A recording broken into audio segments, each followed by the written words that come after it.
Hello, I'm TWK, and welcome to a new episode of TWK Reviews. And on this edition of the show, we're taking a look at Def Jam Vendetta, released back in 2003, developed by Aki Corporation, and published by EA Sports. Big. First, as this is a wrestling game, we gotta talk about that sweet gameplay. If you played any of Aki's earlier installments, then you'll be right at home in Def Jam Vendetta.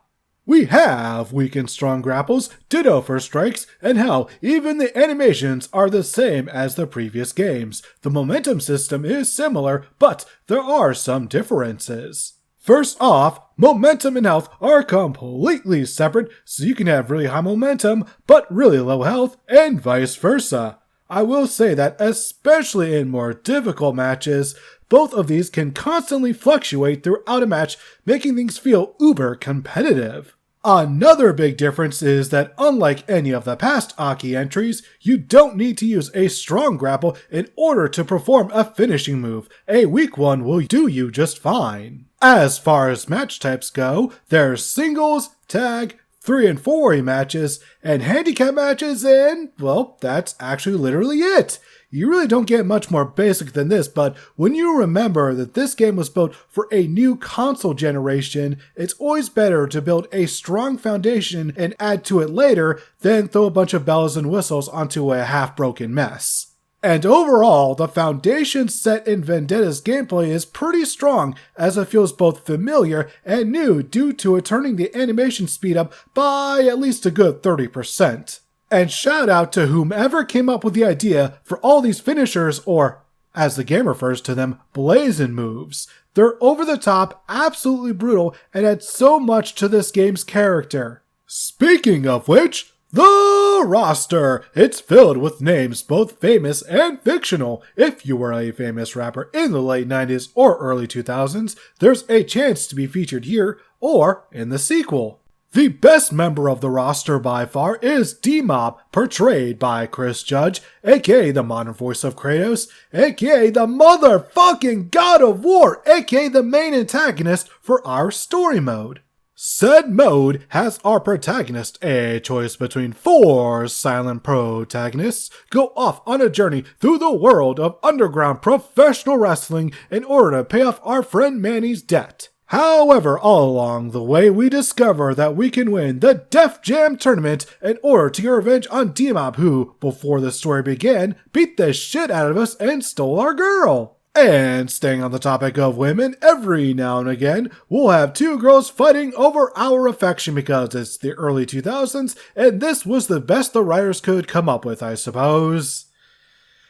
Sigh. It's all for naught though, as near the end of the story, whatever girl you were with decides to say, "Peace, I'm outie," for no real reason except maybe they were tired of the devs treating them solely as eye candy. Anyways, throughout Vendetta's story mode, you'll gain cash from winning matches that you can then use to upgrade your stats so you can go from a shotgun jobber to a Tokyo Dome main eventer.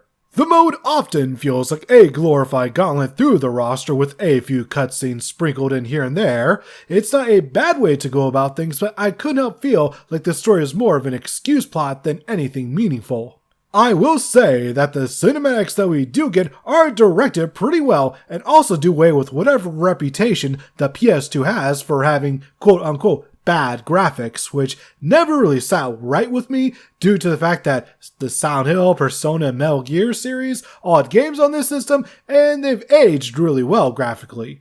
Keeping on with the presentation, while entrances are sadly absent, what we do have are some really rad introductions. They're quick, to the point, and they let you know exactly who these people are. Let's play a little game, shall we? This ain't no tickle fight, little man. I'll leave you sipping your food through a straw! Think you ready for this? Better pack your bags, punk. Sinner, I have that penance here within my blessed fist. Hey, yo, Red. Yeah, what up? You see what I see? Yeah, I see what you see. I see a fool who about to get his ass kicked.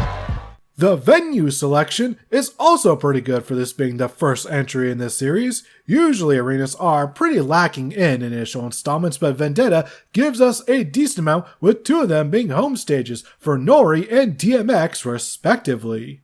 Do I have anything else to go through here? Let me just check my notes here, 1 second. Let's see here.